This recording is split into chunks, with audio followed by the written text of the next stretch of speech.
¿cómo sería un mundo perfecto donde todo el mundo sea feliz? Un mundo donde los ricos repartan todo entre los pobres y se acaba la pobreza.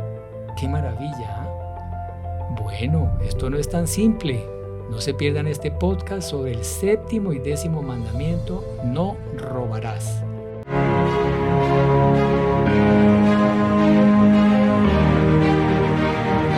Salve María, bienvenidos a un episodio más de este podcast, Conversando con los Caballeros de la Virgen.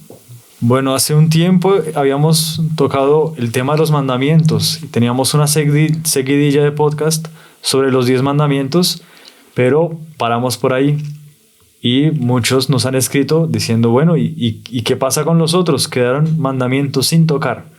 Por eso, en atención a todos los que nos han escrito, retomamos con el 7º y el 10º mandamiento. Es un tema importantísimo.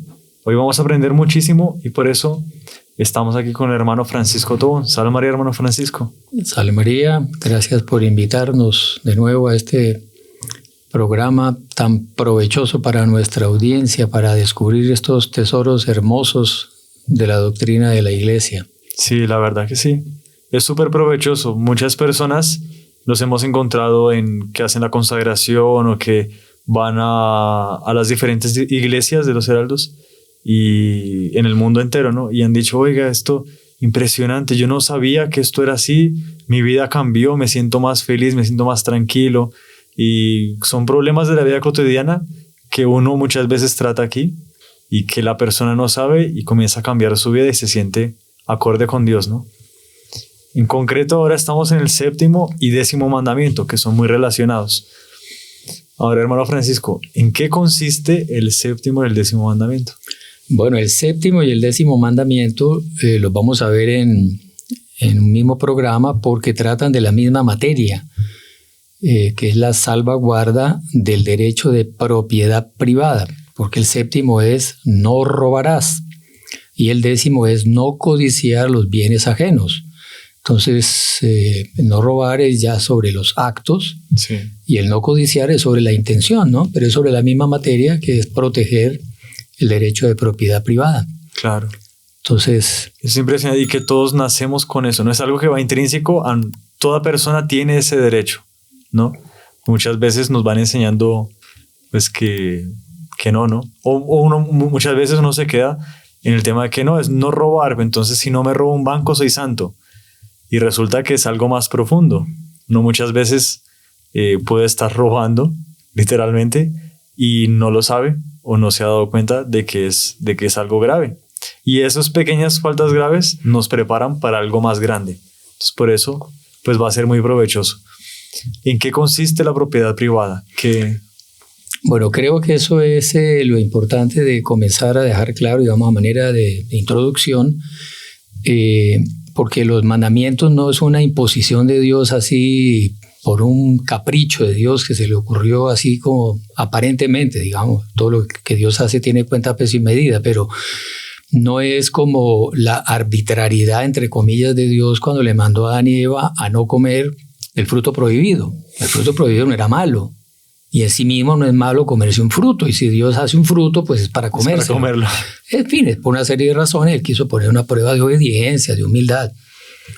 Pero aparentemente es, entre comillas, un capricho de Dios. Es algo por lo cual él, sin una razón más profunda, él quiso mandarnos eso, punto. Los mandamientos no. Los mandamientos son un resumen maravilloso, extraordinario, divino de la ley natural. Incluso recordemos que los mandamientos Dios se los entregó a Moisés en lo alto del monte Sinaí y se los grabó en piedra. Y en cierto momento le dice que él los grabó en piedra porque él ya los había grabado en el corazón del hombre. O sea, todo hombre nace con los mandamientos grabados en el corazón. Todo el mundo de la conciencia le dice a un niño, cuando el niño le roba un pastel a la mamá, el niño puede no tener uso de razón y la mamá lo pilla, él se pone rojo. Él sabe que hizo algo mal.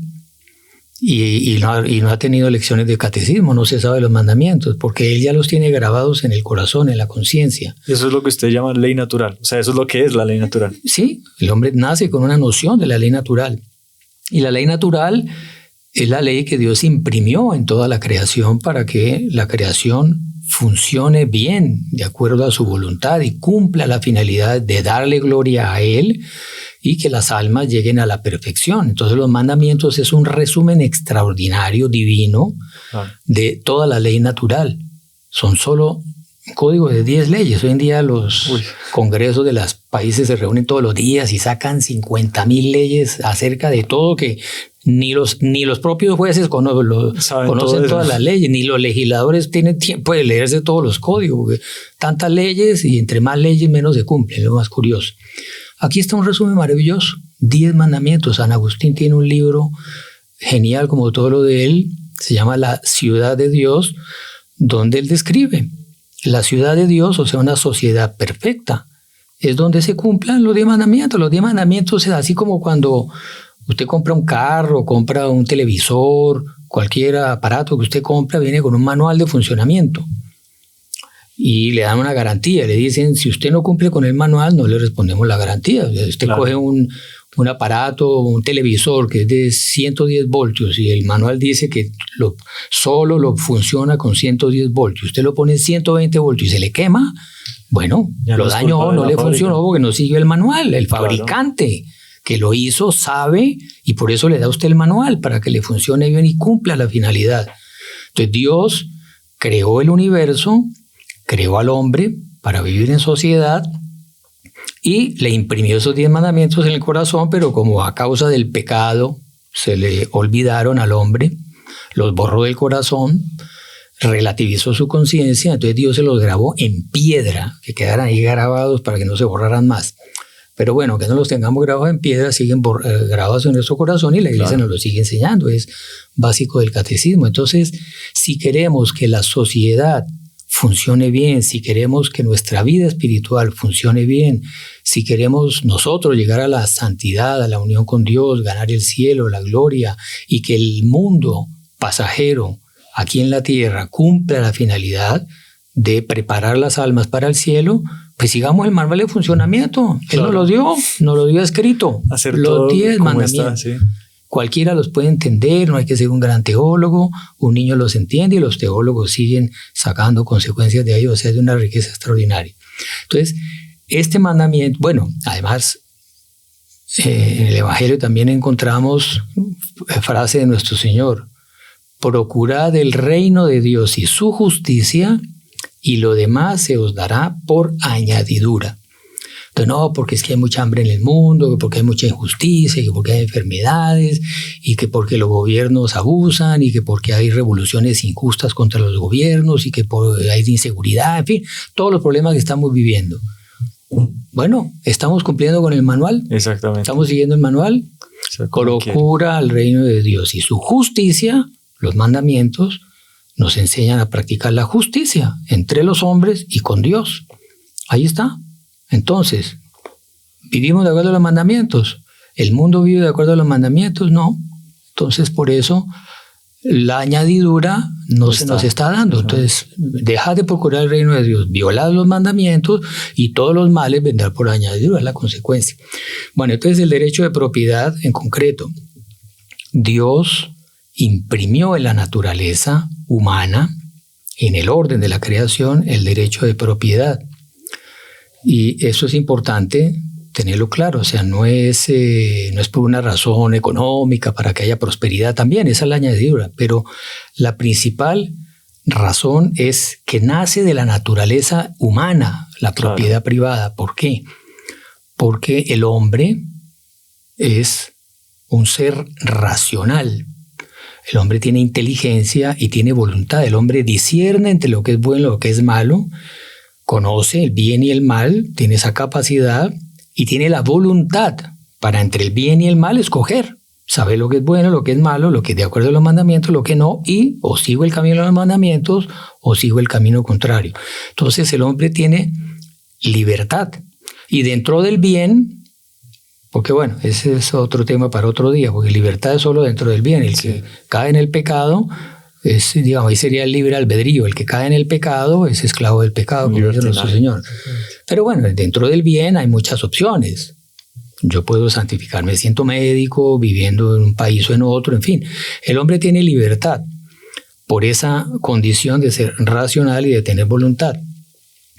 Entonces, ¿qué pasa? Que también el hombre tiene necesidades materiales. Entonces el hombre tiene necesidad de comida, tiene necesidad de una habitación, tiene necesidad de un vestido, y el futuro del hombre es incierto.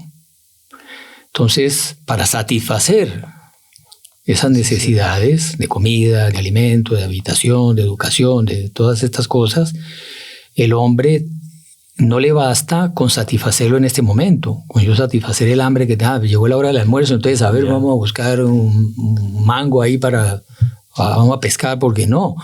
Entonces el hombre prevé el futuro. Claro, tiene esa capacidad de preparar. Y el hombre acumula bienes. Y esos bienes, ¿por qué le pertenecen? Porque el hombre es dueño de sí mismo. Claro. Yo soy dueño de mi cuerpo. Y al ser dueño de mi cuerpo, yo soy dueño de mi trabajo. Yo trabajo con mi cuerpo o con mis facultades intelectuales, porque también hay trabajos intelectuales. Yo soy dueño de lo que yo hago, lo que yo produzco, porque soy dueño de mí. Claro. Soy libre. La libertad es eso, es ser dueño de sí mismo. Entonces, si yo soy dueño de mí mismo, soy dueño de lo que yo produzco. Y Dios puso los bienes en la naturaleza para yo servirme de ellos. Entonces, digamos, vamos a poner un ejemplo para que no quede tan teórico. Sí. Un hombre que vive en el litoral, vive al lado del mar. Dios puso peces y el hombre se alimenta de los peces. Entonces, el hombre tiene que alimentar, puede satisfacer esa necesidad con los peces. Entonces, si yo voy y pesco un pez, ese pez yo lo pesqué con mi esfuerzo, con mi trabajo. Yo saqué ese pez, por lo tanto yo tengo derecho a ese pez, porque además Dios lo puso ahí para eso. Entonces ese pez es mío y yo me lo puedo comer y yo satisfago el hambre con ese pez. Pero como dije, no basta con satisfacer en ese momento. Resulta que ese hombre, y ahí viene otro concepto que está íntimamente ligado con la propiedad, es la familia. Dios nos creó en familia. La familia no se la inventó el hombre, ¿no? La familia es una institución que Dios también la imprimió a la naturaleza humana. Entonces, ese hombre tiene un cónyuge, una cónyuge y tiene unos hijos. Y esa cónyuge también tiene necesidades y esos hijos también tienen necesidades. Y por la tarde vamos a tener que comer peces también y mañana vamos a tener que comer peces y no sabemos si de aquí a un mes van a haber peces o no. Entonces, ¿qué pasa? Que yo puedo pescar y no solo comerme esos peces. Yo puedo pescar y usar un pez de esos de carnada para pescar uno más grande. O lo puedo partir en pedacitos, lo puedo convertir en herramienta para conseguir más bienes. Yo lo puedo vender.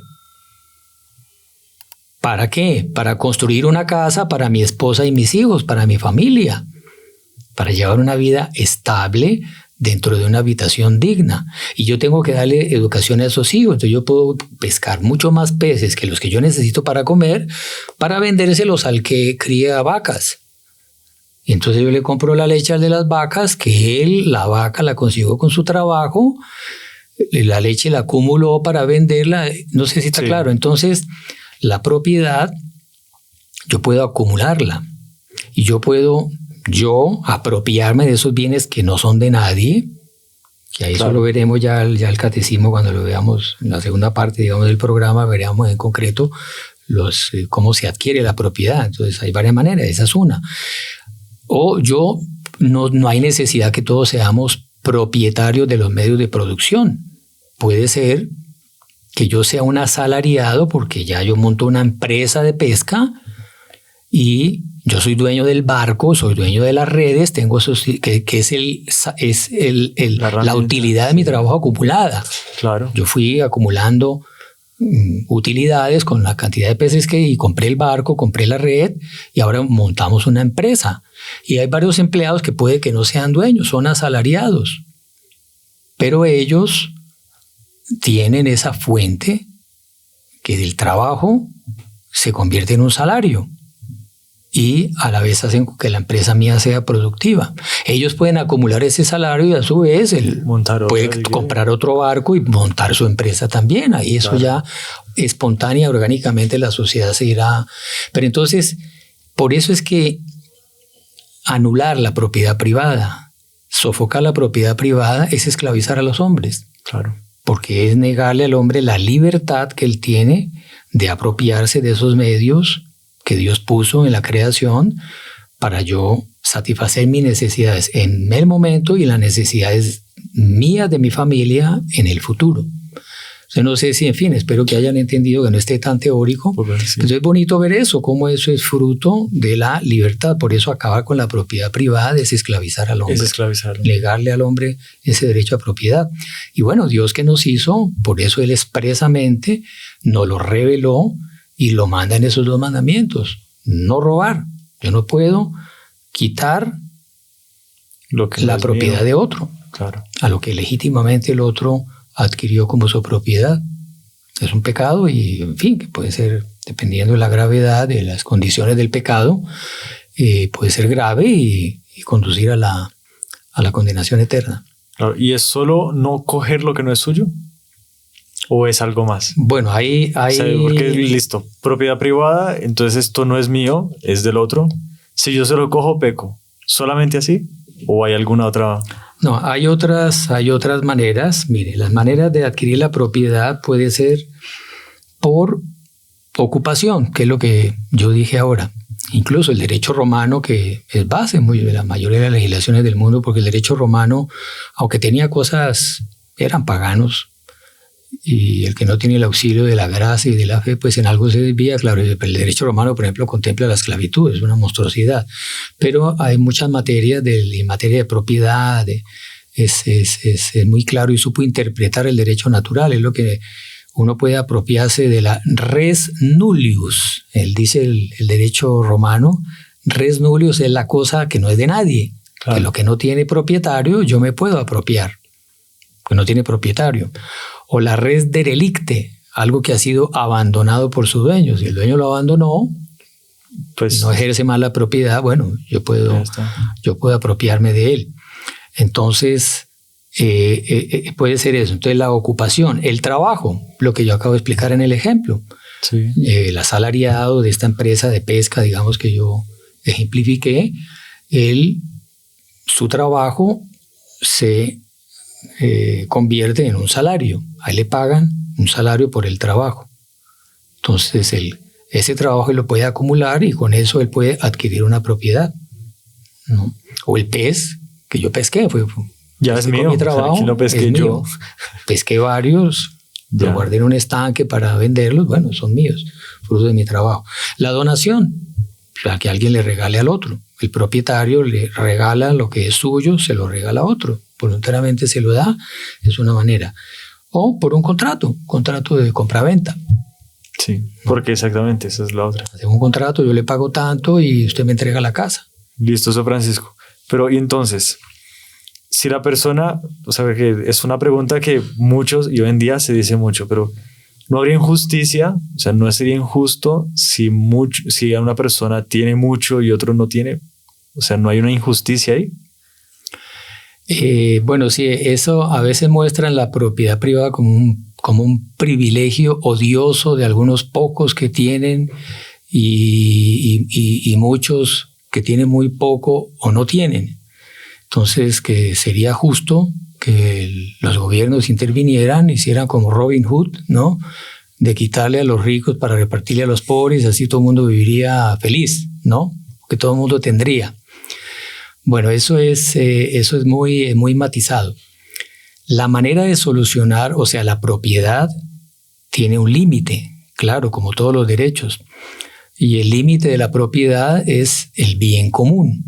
Entonces, por ejemplo, yo soy dueño de una hacienda y el bien común exige que por esa hacienda se haga una carretera, que es una carretera que va a beneficiar a todo el país, a toda la sociedad. Y la carretera tiene que pasar por una propiedad privada, es mi hacienda, mi finca. Entonces ahí el bien común prima sobre el bien particular. Entonces ahí el Estado tiene derecho a expropiar ese pedazo de tierra mío para hacer la carretera. Pero ojo, tiene que pagar una indemnización justa. Claro, con autorización por lo menos, ¿no? No, puede ser sin autorización. O sea, tiene que haber algo, una cierta autorización. Tiene que haber... No va a llegar en directo. Así no, no por el bien común, esto es mío. Sí, por el bien común le quitan todo a todo el mundo. Exactamente. No, claro, tiene que quedar claro que es una necesidad de bien común. Claro, ¿no? En nombre del bien común. O van a ampliar una avenida en una ciudad y hay unas casas ahí de privados, de particulares. Claro. Bueno, es evidente que tiene que haber una justificación razonable, ¿no? Claro. Y en esos casos es un límite. Ahí se puede expropiar. Entonces alguien diría, bueno, pero entonces si en un país hay unos ricos que tienen muchas tierras, que tienen fábricas, que tienen propiedades, y una cantidad de pobres que no tienen nada. Bueno, para empezar, no todo el mundo tiene que ser propietario, como lo dije al comienzo. Que por ejemplo, en materia de tierra, me acuerdo que al doctor Plinio una vez en una entrevista, un periodista le preguntó eso, y bueno, doctor Plinio, pero ¿usted qué solución da para... Él hablaba de Brasil, bueno, los países latinoamericanos más o menos lo mismo.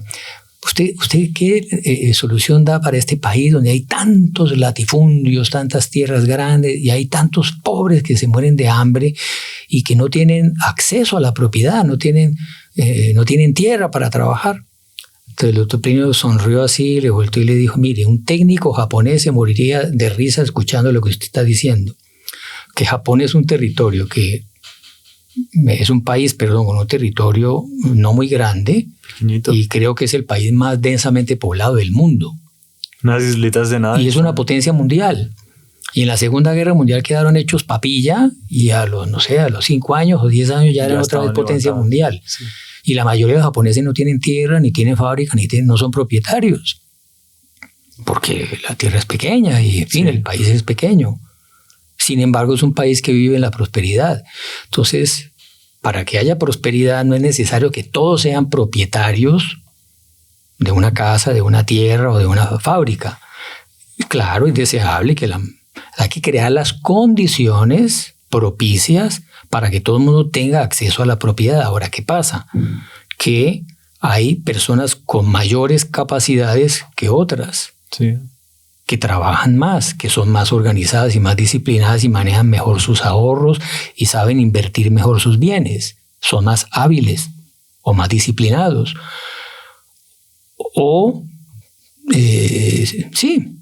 Entonces el que trabajó más, el que tuvo más capacidades, naturalmente él puede acceder a mayores propiedades. El otro que es un indisciplinado, que se gasta el sueldo en borracheras, que no planea bien sus gastos, bueno, pues ese por culpa de él nunca va a poder acumular y acceder a una propiedad, a una casa propia. Claro, los gobiernos deben de ayudar, existen los subsidios, pero sobre todo ese régimen de iniciativa privada es un estímulo. Y el hecho de que hayan ricos que con su esfuerzo, además, no solamente la persona rica, a veces son familias que a lo largo de generaciones van acumulando. Y que han trabajado. Bueno, entonces eso es un estímulo para los que no tienen. Bueno, si yo soy trabajador y disciplinado como es esa familia, bueno, yo puedo llegar allá. Es un ejemplo, es un incentivo.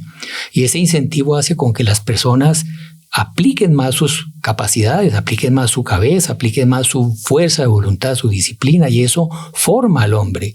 Ahora, si llega un gobierno, como hace muchos gobiernos, le quitan todo a los privados particulares, el Estado se adueña de todo y a cada uno le da 3 papas para pasar ese día con una tarjeta de racionamiento, pues entonces nadie trabaja.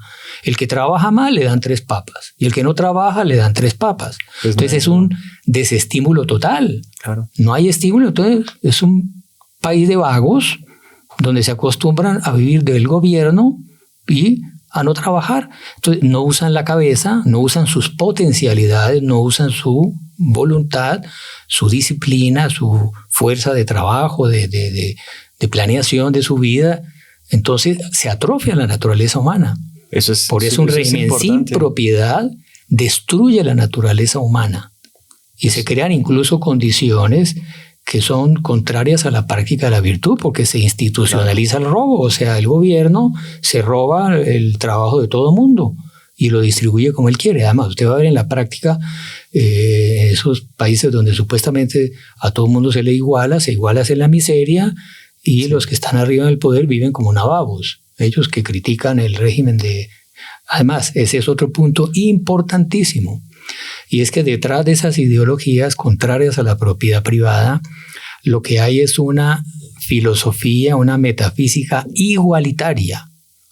Y ellos lo dicen claramente.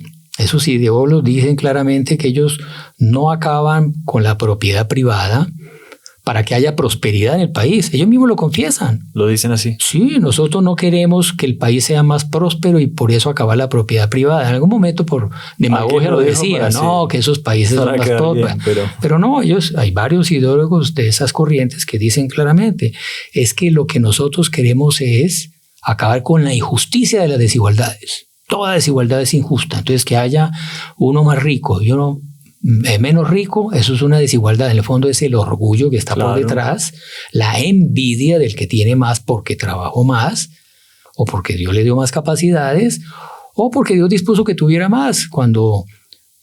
Esos son seguidores de Judas.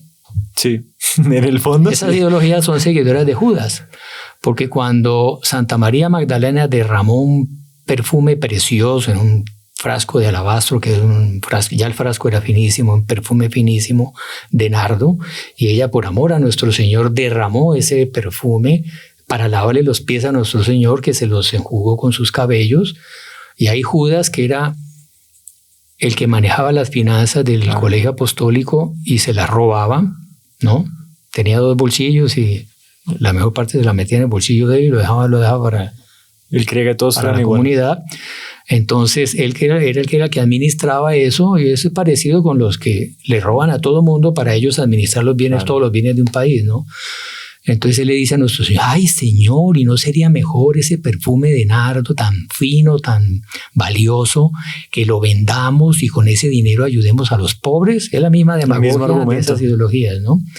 Y ahí nuestro Señor le dice, no, déjala, porque pobres tendréis siempre entre vosotros, pero no siempre tendréis al Hijo del Hombre. O sea, déjala que ella me honre a mí con ese perfume, porque a mí no me van a tener siempre. En cambio, pobres siempre van a tener. Entonces, pobres va a haber. Eso sí, lo que no debe haber es miseria. Todo el mundo tiene derecho a tener los medios materiales mínimos propios a la dignidad humana, a tener acceso a una educación mínima, a una vestimenta mínima, a una habitación digna. Y todas las familias tienen derecho a ese mínimo digno, eso sí.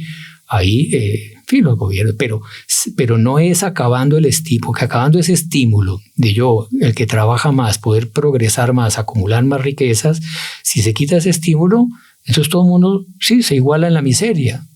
¿Qué es lo que pasa en los países donde se aplica eso? Entonces, esto es interesante, que a algunos les podrá sonar como que estamos metiéndonos en política, pero no, es una cuestión moral. Claro. Y la Iglesia debe entrar en estas cuestiones que uno diría que son temporales, ¿no? De los bienes materiales y tal. Bueno, los mandamientos hablan de esa materia. Es una cuestión moral que por el bien de las almas, por la sanidad psicológica de la naturaleza humana, como lo vimos, y la Iglesia debe intervenir en estas materias, no en concreto de en qué se debe invertir, qué se debe sembrar, eso no es competencia de la Iglesia, pero sí en que los gobiernos salvaguarden y protejan el derecho de propiedad privada. Y el amor a la integridad de las almas, de las personas. Claro. Y hay un principio que, además, como vimos, la propiedad naturalmente, orgánicamente, usted va a ver todas las sociedades cuando se fueron formando históricamente fue así. Algunos van sobresaliendo, se va creando una élite de los más capaces, de los más trabajadores, de los más ejemplares, debe ser. Y en toda sociedad se forma una élite. Y es sano que hayan esas desigualdades armónicas, ¿no? Claro. Así como Dios creó la familia jerárquica, hasta una cabeza de la familia que es el padre, están los hijos, hay una disciplina, hay un orden, hay una autoridad. En la medida que la sociedad va creciendo, debe ser una gran familia. Muy bonito en la época anterior a la Revolución Francesa, que en fin, existía la monarquía en la mayoría de los países. Había un dicho que decía que el rey es el padre de la nación. Sí. Y el papá, el padre de familia, es el rey de la casa, de la sociedad, como una gran sociedad, una gran familia. Y en toda sociedad así jerárquica y con un estado, un gobierno, un poder civil, debe de funcionar el principio de subsidiariedad. La subsidiariedad es que cada clase social, cada persona debe cumplir su papel en la sociedad. Entonces hay unos que serán trabajadores manuales, otros serán los propietarios de las tierras, unos serán los legisladores, otros será el gobernador, otros será la policía que aplica la ley. En fin, cada uno como el cuerpo. Cada uno tiene humano, cada uno tiene su función y todos armónica y orgánicamente funcionan. Ahora, cuando un organismo de abajo no consigue, entonces cuando hay una familia muy pobre y a pesar de que trabajó por, en fin, una enfermedad, por lo que fuera fortuito, no tiene los medios indispensables, ahí el gobierno sí debe entrar o los que están arriba que tienen más deben de ayudar y eso sí le compete al gobierno, ¿no? Claro. Definir cómo se hace esa subsidiariedad, cómo el de arriba ayuda al de abajo cuando el de abajo no consiguió lo necesario, ¿no? O sea, sí está claro el principio de subsidiariedad, pero no es quitándole al de arriba para repartirle a todos los de abajo, porque entonces todos los de abajo, todos van a parar de trabajar porque no van a dar lo del rico, entonces empobrecen a los ricos y los pobres no se enriquecen, o sea, es una solución absurda. Es una destrucción. Solución es respetar el derecho de propiedad.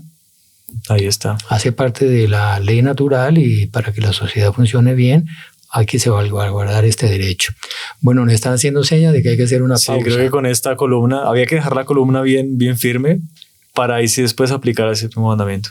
Porque si uno no entiende la base, pues ¿cómo va a ser? Entonces vamos, después de la pausa, continuaremos. No olviden dejar sus comentarios, sus dudas, sus preguntas y compartan porque pueden estar cambiando la vida de muchos entendiendo estas verdades de la fe. Hoy quiero hacerles una invitación muy especial.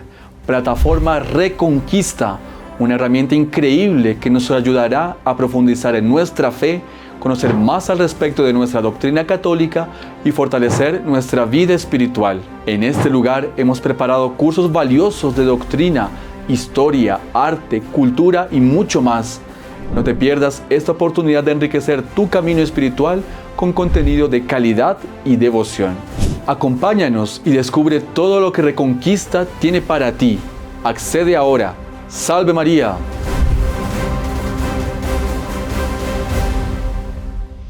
Y continuamos, señor Francisco. Una pregunta que salía antes de cámaras que me parece muy interesante y que muchos deben estar pensando lo mismo. Que hay gente, pues muchos papas en la historia han condenado o han condenado el capitalismo. Entonces, ¿cómo se soluciona eso? Bueno, muy buena pregunta, pero eso tiene una solución muy fácil.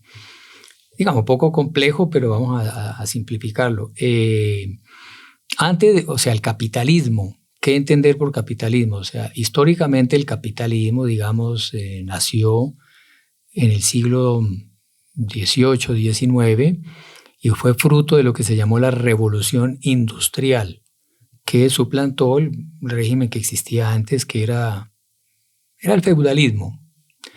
El régimen social, político, era la monarquía y una monarquía, bueno, en fin, por eso le digo que es complejo. Sí. Pero digamos, era más o menos el feudalismo y la monarquía con base en la propiedad privada, respetando la propiedad privada. Y el capitalismo nació históricamente fruto de una cantidad de filosofías que eran la filosofía de la Revolución Francesa.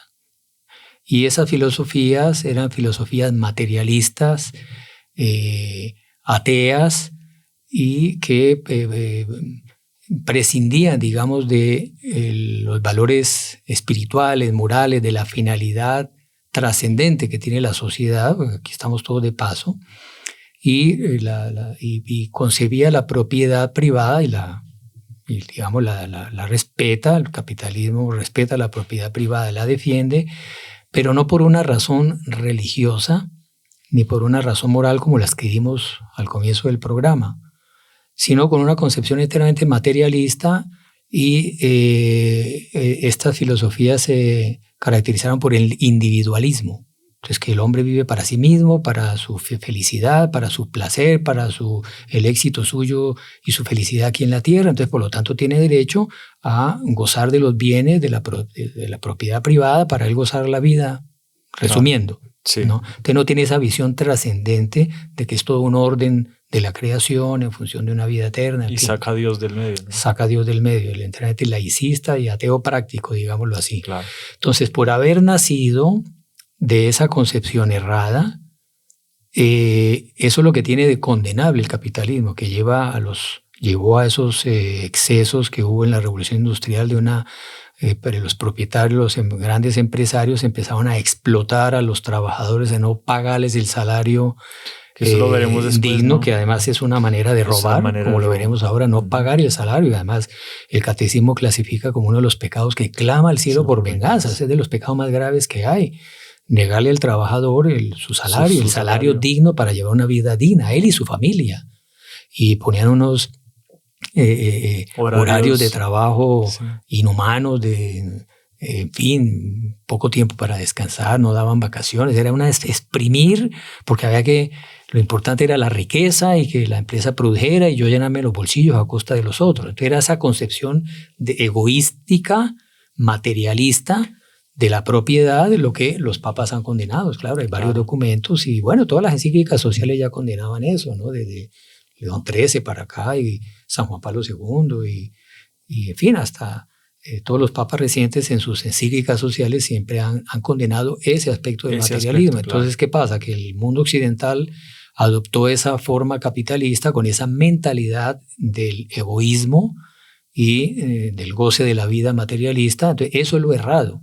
Pero por lo menos respeta la propiedad privada. Claro. Entonces, el remedio, hay otro dicho, ahora estamos con muchos dichos del derecho romano hoy, pero hay otro dicho, otro dictado del derecho romano que dice abusus non tollit usum. El abuso no excusa el uso. Entonces, si se está abusando de la propiedad, si los empresarios, los capitalistas explotan a sus trabajadores, están abusando de la propiedad. El abuso, el remedio es acabar con el abuso, no es acabar con la propiedad. Uso, claro. La culpable no es la propiedad privada. El culpable es el capitalista que está abusando de la propiedad privada, no está pagando lo debido, etc. No sé si está claro. Sí, está bien. Entonces, eso es lo que la Iglesia siempre condenó, no solo ahora, siempre se condenó. Porque es justamente por el abuso del derecho de propiedad. Interesante. Ahora sí, ya con este punto claro, ahora sí, pasemos a la parte, ¿cómo decirlo así? La parte práctica. Porque ya entendimos qué es lo que respeta el séptimo mandamiento. Ahora, ¿cómo se transgride el séptimo mandamiento? Bueno, entonces hay varias maneras de violar este mandamiento. Entonces, una manera, que es, en fin, lo que se nos viene primero a la cabeza es el hurto. Sí. El hurto. El hurto es quitar sin una justificación razonable algo que le pertenece a otro.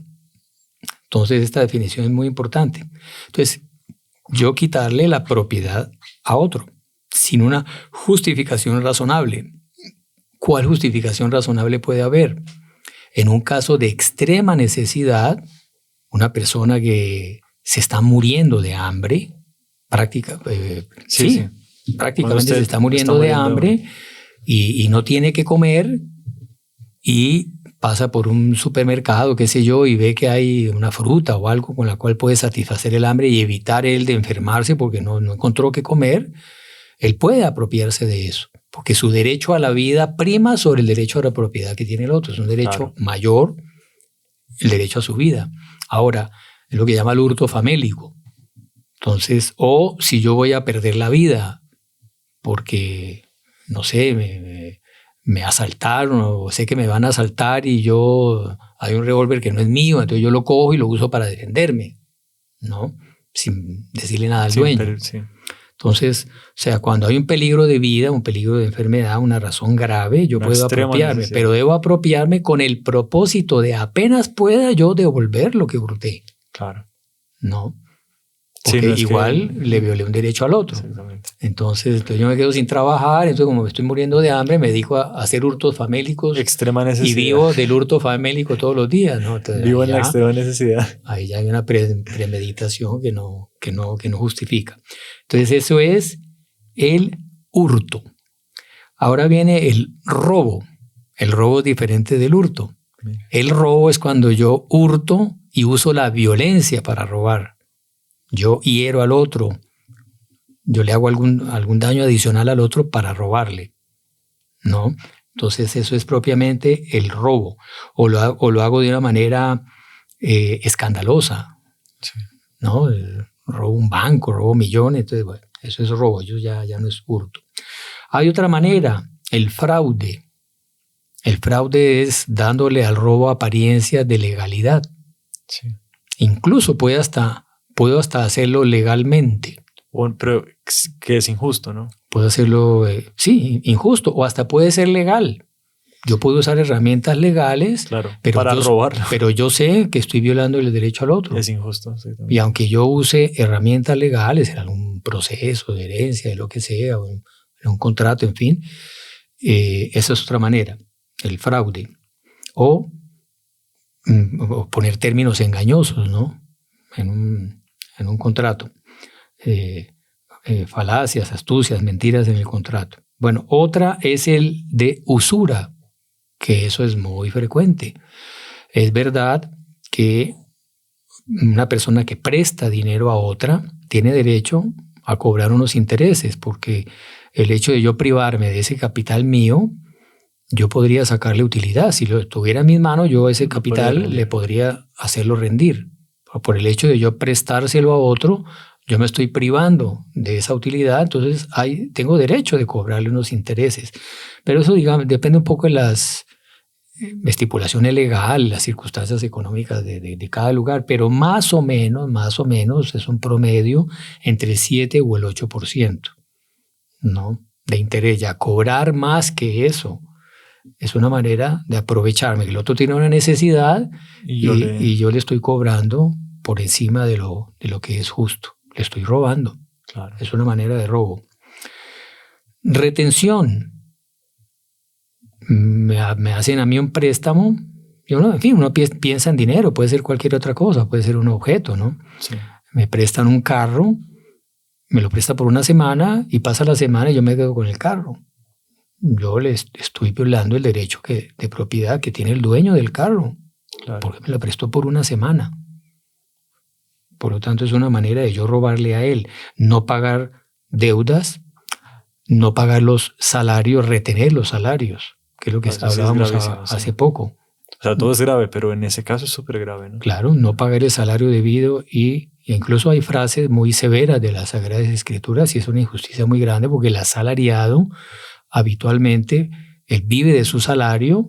Claro. Y si no recibe el salario a tiempo, pues hombre, no va a tener cómo solventar sus necesidades mínimas de alimentación, en fin, de él y de su familia. Entonces es una injusticia muy grande no pagar a tiempo el salario, también no pagar el salario debido y no pagar el salario a tiempo. También quedarse con lo a alguien se le perdió algo, yo lo encuentro. Tengo la obligación de hacer todo el esfuerzo posible para encontrar quién es el dueño y entregárselo. Hay una historia muy linda, la cuento rápido porque es bonita. Por allá en la Edad Media, que un señor entró a una iglesia a rezar y se le quedó la bolsa de oro, que era la billetera de la época, y se fue. Y llegó otro señor a rezar y vio la bolsa de oro ahí.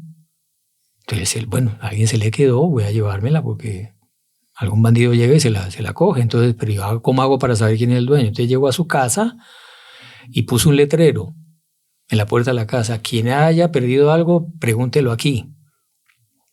¿No? Entonces venían varios bandidos a decir: sí, a mí se me perdió algo. Sí, pero ¿qué se le perdió y dónde? No, se me perdió un anillo. No es el anillo, vaya. Va. Y llegó el señor que le había perdido, volvió a la iglesia, no encontró, empezó a buscar por todo lado y vio el letrero. Entonces le tocó y le preguntó: mire, yo sí perdí algo. Bueno, ¿qué perdió usted? Una bolsa con oro que la dejé en tal iglesia. Entonces el coño sacó la bolsa y se la entregó. Se la entregó al dueño dueño legítimo, ¿no? Y el dueño legítimo quedó tan tocado que cogió la bolsa, se la tiró al que se la estaba devolviendo y salió corriendo por la calle. Y el otro salió corriendo detrás. ¡Ladrón, ladrón, ladrón! ¡Cójalo, ladrón! Y el otro le había devuelto lo que era de él. Sí. Y se lo devolvió, se lo entregó. ¿Se lo regaló? Sí. Y el otro gritando, ladrón, ladrón. Entonces salió la gente corriendo y lo agarraron y ya lo iban a darle palo y todo. Y él, no. ¿Y qué le robó? Este hombre quería robarme mi honra. Porque yo le iba a devolver lo que no era mío y no me lo quiso aceptar. Qué impresionante. Eran otras épocas, ¿no? Hoy en día eso es... A mí me tocó en la ciudad natal de mi madre, Neiva para los colombianos, una ciudad, en la época era más pequeña, imagínate, cuando yo era niño. Uno llegaba ahí y en Mompox, la primera misión que hice en Mompox hace años también, usted llegaba a esas ciudades y todas las puertas de las casas eran abiertas. Sí. Usted llegaba a la casa, un jarrón de plata, una porcelana, abierta y no había nadie. La señora estaba por allá en la cocina. Buenas tardes, y salía. No habían ladrones. Bonito, Sí, mundo católico. Eso mismo nos contaban en España, ¿no? Que en los pueblos la gente cuando salía de casa cerraba, pero dejaba la llave puesta. Y el vecino tenía, él tenía derecho, o sea, estaba como organizado así. Uno podía ir y tomarse un vaso de agua en la casa del vecino y podía hacerlo. Y usted tenía autorización para entrar. Claro, era como un pacto implícito, sí, ¿no? Pero la caridad gente cristiana. respetaba eso. Y además eso es algo bonito, que no lo dijimos cuando hablamos al comienzo, pero una cosa son los deberes, digamos, las obligaciones de justicia que la ley, en fin, todo lo que hemos hablado. Claro. Y tal. Otra cosa es la caridad. En una sociedad impregnada del amor de Dios, de la caridad, naturalmente los que tienen más ayudan a los que tienen menos y existe esa hermandad, que todos somos hijos de Dios, todos nos ayudamos. Bueno, sigamos. Hacerle daño al bien ajeno. Ahí está. No me lo robo, pero lo daño también, pero ¿vale? Daño, claro. Es robo. Claro, yo le choco el carro al vecino, tengo obligación de arreglárselo. Si no se lo arreglo, le estoy robando, ¿no? Le hice daño al bien. Injustamente y sin motivo y sin advertencia. Bueno, esos son detalles que... también cooperar. Eso nos pasó, perdón, pero una historia muy bonita que pasó. En Brasil, un sacerdote que estaban haciendo compras en el centro comercial. Y el sacerdote estaba dando reversa y chocó el carro de al lado. Pero tenían que llegar a una reunión porque nuestro fundador, Monseñor John, iba a hacer reunión. Y ellas estaban ahí. ¿Y ahora qué hacemos? Pero hay que hacer justicia, ¿no? Y el dueño, un estacionamiento enorme lleno de carros y no sabían qué hacer. Y ahí entonces él cogió un papelito y le escribió: buenas tardes, yo he chocado su carro. Me gustaría ayudarle a reponerlo. Mi teléfono es tal, por favor llámeme. Y se lo dejó en el parabrisas y se fue. Claro, es lo que hay que hacer. Y ahí el que lo llama, el damnificado, a los 2 días llamó: bueno, sí, mire, es que me dejaron este papel aquí. Sí, soy yo, soy el padre fulano, no sé qué. Y claro, hoy en día se ve desconfiado. No, pero entonces, ¿cómo es eso? Y quiero saber bien. No, mire, yo estoy dispuesto, tenemos nuestra casa aquí, tenemos una iglesia muy bonita, si quiere venga, conversamos, no sé qué. No, yo no voy a ningún lugar, ustedes tienen que venir a mi casa. Bueno, yo voy a su casa. Fue a la casa y todo, y el Señor decía: no creo que hoy en día exista gente así, honesta. Es lo que dice San Agustín en ese libro, La ciudad de Dios. Te imagines un lugar donde se viva de acuerdo a los mandamientos, un paraíso en la tierra. Total. Un paraíso en la tierra. Bueno, también por cooperación. Si yo veo que al vecino le están robando y yo tengo manera de llamar a la policía o de avisarle al vecino y no lo hago, yo soy cómplice del robo. Tal cual. Estoy cooperando con ese ladrón. Yo tengo obligación de denunciarlo. O aconsejar a otro de robar, o mandar a otro a robar, un papá que le manda al hijo a robar, en fin. Bueno, entonces estas son las maneras que se viola el derecho de propiedad. Ahora, la pregunta es: ¿y cuándo la materia es grave? Porque recordemos que para cometer pecado tiene que haber... Pecado grave, ¿no? Pecado grave, pecado mortal. Tiene que haber advertencia plena, o sea, yo debo tener claro que estoy violando un derecho, estoy haciendo algo mal hecho. Consentimiento pleno, decidir, o sea, no solo saber que lo que voy a hacer es algo grave, sino de tomar la resolución de hacerlo. Y ya con la resolución ya pecó.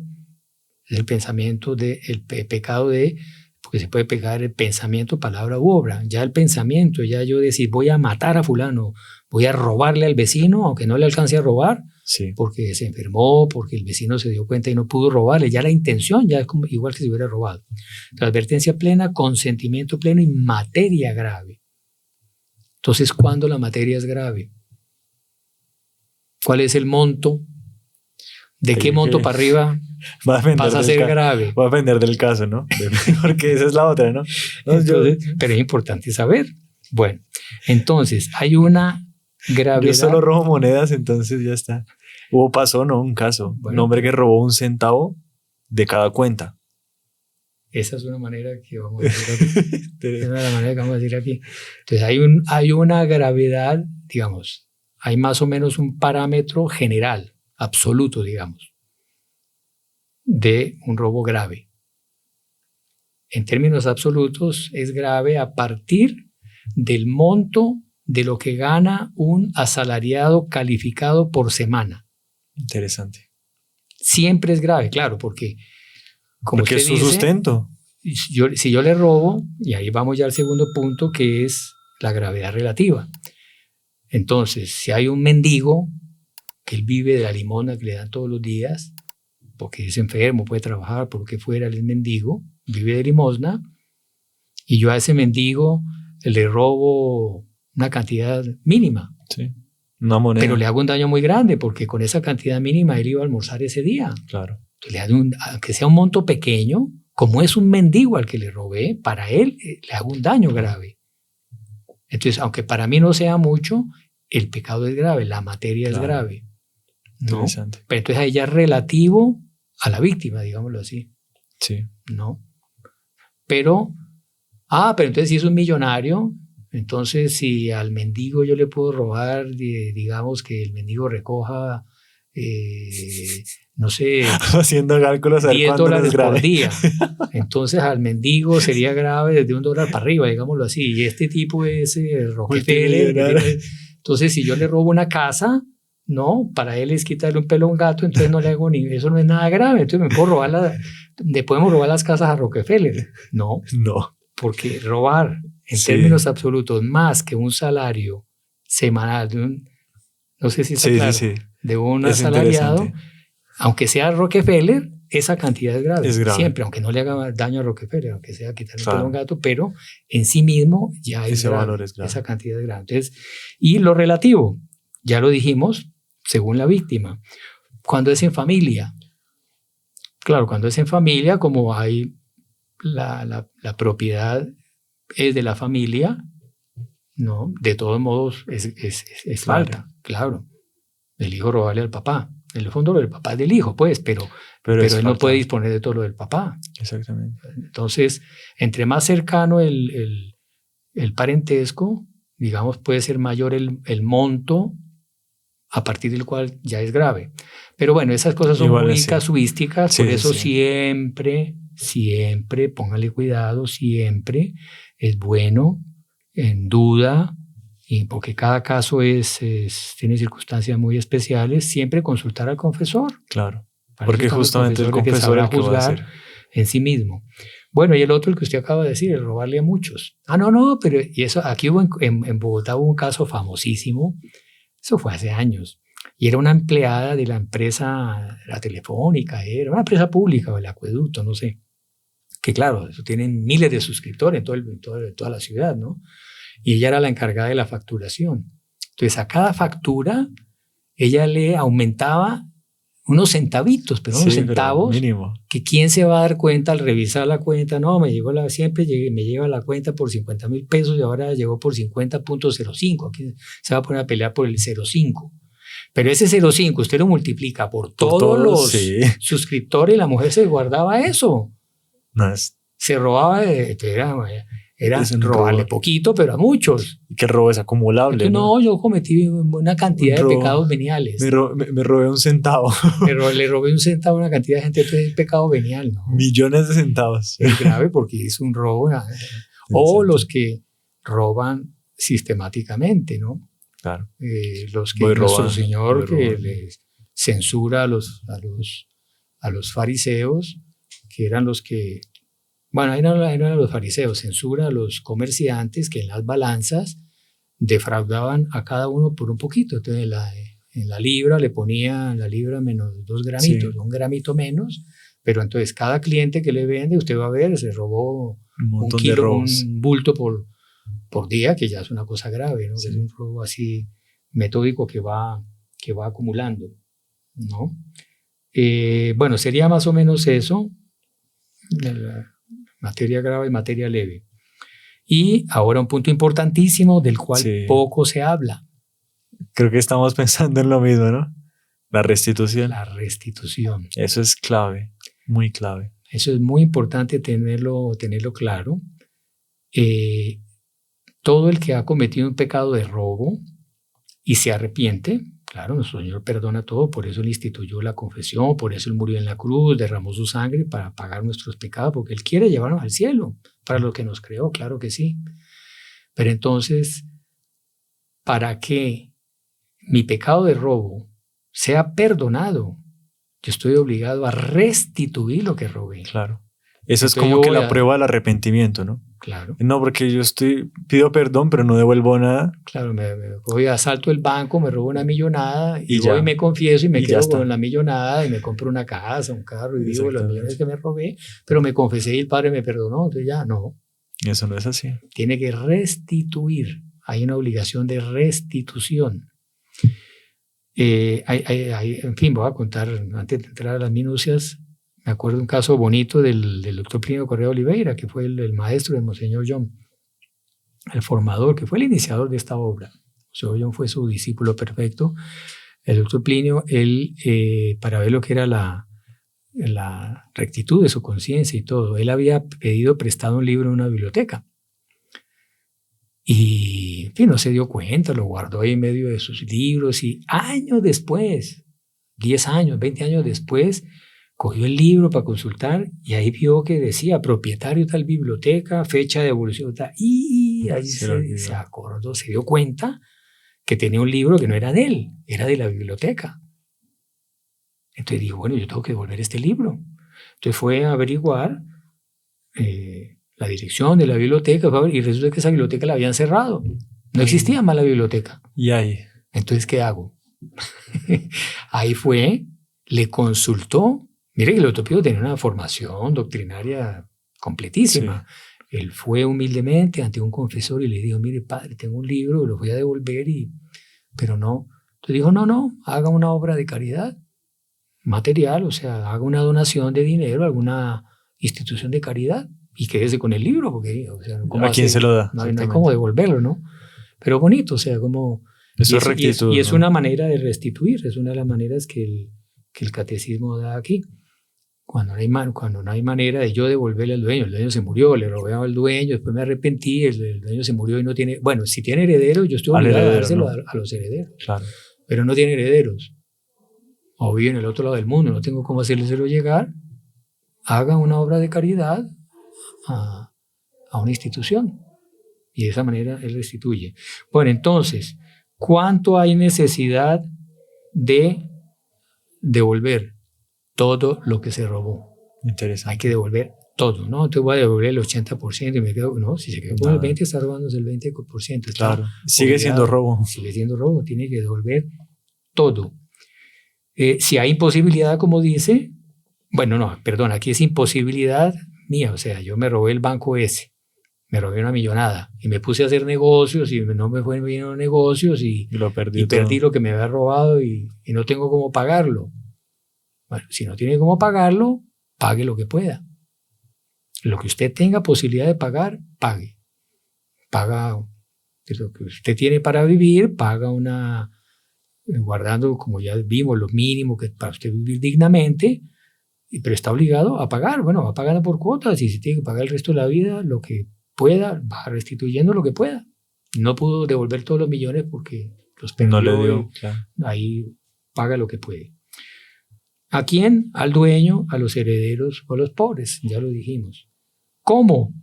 Lo ideal es directamente. Ahora, pueden haber circunstancias en las cuales sea infamante, porque también Sí, el hombre puede tiene pasar. derecho al buen nombre.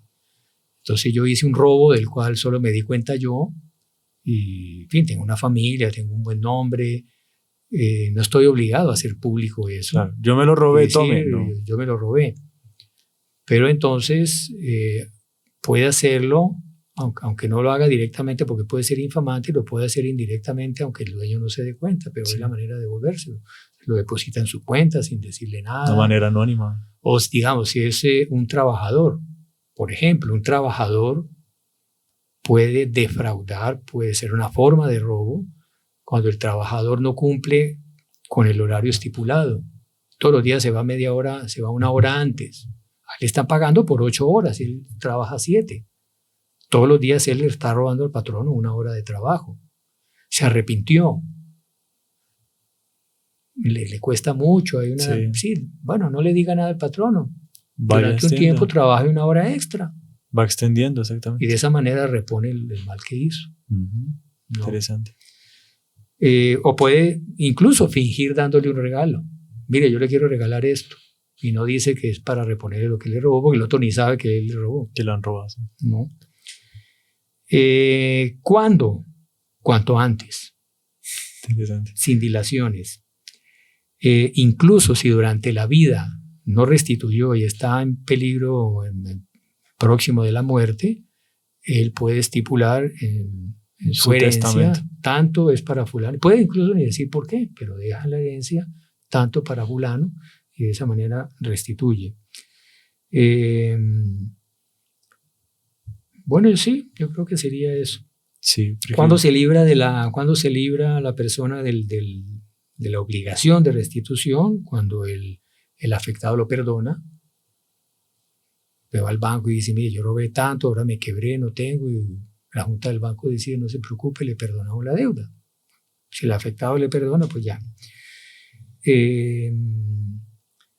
Bueno, aquí está el ejemplo del doctor Plino. Si no hay manera de hacerlo al acreedor, puede hacerlo con los pobres. Hay un ejemplo muy bonito que es el ejemplo de Zaqueo, que está en el Evangelio, ¿no? Ah, sí. Que él defraudaba porque él cobraba más de lo debido en los impuestos porque se metía una partecita para él, ¿no? Y de por sí también podían ser impuestos hasta injustos. Y cuando él se encuentra con nuestro Señor, que está en lo alto de un árbol, porque era bajito y lo quería ver de lo alto, y nuestro Señor dice, Zaqueo, baja de ahí que hoy voy a comer en tu casa. Y ahí nuestro Señor va a comer en la casa y ahí él, solo con la presencia de nuestro Señor, él se arrepiente y dice, y voy a devolver 2 veces más. 2 veces más de lo todo que lo que he robado. Interesante. Y él y reparte todos sus bienes. A todos los que él defraudó les devuelve el doble. No estaba obligado, estaba obligado a devolver lo que era, pero él devuelve el doble y deja todo y empieza a llevar un régimen de pobreza viviendo con nuestro Señor, ¿no? Impresionante. Es un ejemplo muy, muy bonito. Hay otro ejemplo muy interesante de San Ignacio, que él también años después se acordó de que él se había robado una fruta. Una fruta en una propiedad privada. Y pasó por ese lugar y se acordó de la fruta que había robado y él restituyó al dueño el valor de esa fruta, ¿no? O sea, lo que es la rectitud. Y echas un peso de encima cuando la persona tiene, o sea, eso le pesa en la conciencia y la persona restituir le quita un peso. Muchas veces hay gente que está amargada, que está deprimida, y porque tiene ese peso que no ha devuelto. Claro. No sé si usted le ha pasado, se ve mucho en Tocancipá o en santuarios. Hay gente que no bueno, está ese dicho que no hay mejor almohada que una conciencia tranquila. Claro. Muchas veces la persona no puede ni conceder el sueño porque debe restituir algo que ha robado. Además de una locura, porque a la otra vida no nos llevamos nada. Exactamente. Pues claro, ahí es lo que hablamos, el derecho de la propiedad, la herencia, claro, dejarle algo a mi familia, para que mis hijos tengan un futuro, también una cierta garantía para el futuro y tal, pero don Gonzalo de Córdoba, que fue un gran general de Carlos V, que nunca perdió una batalla, un gran militar, y en esa época los que ganaban una batalla tenían derecho al botín de guerra y vivían de eso, se financiaban de eso. Entonces, como ganó tantas batallas, él acumuló mucha riqueza, pero era muy generoso y repartía a sus soldados y todo. Él decía, la mejor manera de disfrutar de los bienes es repartiéndolos. El gusto que uno siente cuando se desprende uno de algo para hacer feliz a otro, para hacerle bien a otro. Al final no nos vamos a llevar nada material. Nos llevamos son esos méritos. Entonces, sí, se nos acabó el tiempo. ¿Se le parece ahí eso? No, sí, hacer una oración justamente para terminar. Que no nos apeguemos a los bienes materiales, usemos de ellos como un instrumento, porque además es otra cosa, pero bueno, y nuestro Señor no predicó el desapego. Si el desapego no quiere decir acabar con la propiedad privada, es no apegarse, no usar de los bienes, como dice San Pablo, los que tienen como si no tuvieran, administrarlos. Somos administradores, Dios nos los dio a administrar, no nos vamos a llevar nada, todo es de Él. Entonces recemos a la Virgen para que ella nos dé ese desapego de las cosas materiales y las administremos con esa distancia psicológica, digamos, y sabiendo que lo importante es la santificación de nuestras almas y que los bienes materiales son un medio, no un fin. Mire que muchos de los pueblos paganos idolatraban el oro y hacían los ídolos de oro. Es el apego a la materia, el apego a los bienes materiales. Usarlos como buenos administradores. En el nombre del Padre, del Hijo y del Espíritu Santo. Amén. Dios te salve María, llena eres de gracia, el Señor es contigo, bendita eres entre todas las mujeres y bendito el fruto de tu vientre Jesús. Santa María, Madre de Dios, ruega por nosotros pecadores, ahora y en la hora de nuestra muerte. Amén. Sagrado corazón de Jesús, en vos confío. Dulce corazón de María, sé la salvación del alma mía. En el nombre del Padre, del Hijo y del Espíritu Santo. Amén. Salve María. Salve María.